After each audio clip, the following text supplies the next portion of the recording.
released in 2007, starring John Cheadle and Adam Sandler. This is an interesting movie because it's a movie I really liked when I first watched it.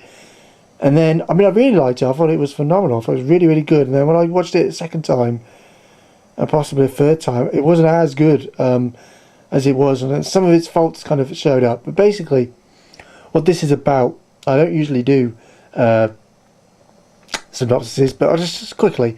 Basically, John Cheadle meets Adam Sandler, and he used to go to college with him and go to kind of like university or whatever, and they were training as dentists.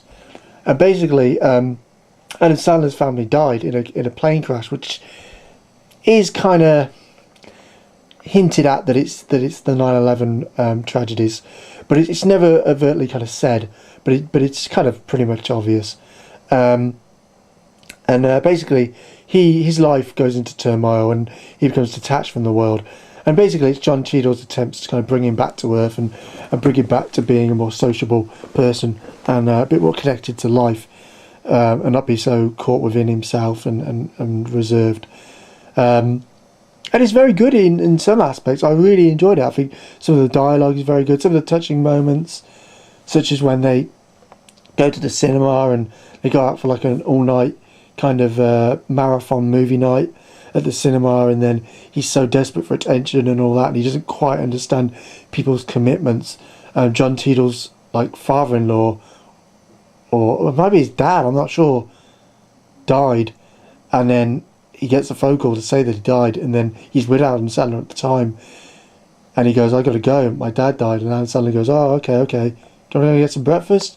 And he doesn't quite understand human relations and human situations anymore, and the social protocol. And John Cheadle's just there going, "What are you talking about? I can't stay. I've got to go. Didn't you hear me?" And that's a really good moment as well. He just keeps saying, "Oh yeah, but do you want to get breakfast?" That's really cool. By cool, I mean, it's like heartbreaking and tragic.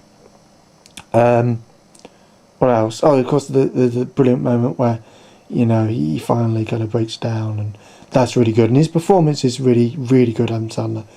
It's maybe not his best dramatic performance. I'd probably go maybe for Punch Drunk Love. But if you haven't seen him in a dramatic performance, I'd really check this out.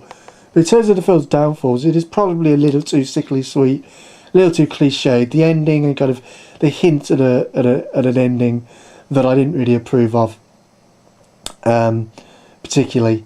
But there you go. I think it was just a little bit too wrapped in a bow at the end, and it was a little bit too smooth around the edges. But in general, I do think this is quite a good film. It's a visually nice film as well. It's shot very well, and some good music in it too. And it's a pretty good film, bar a few kind of smushy scenes. But in general, definitely worth checking out. Definitely worth checking out.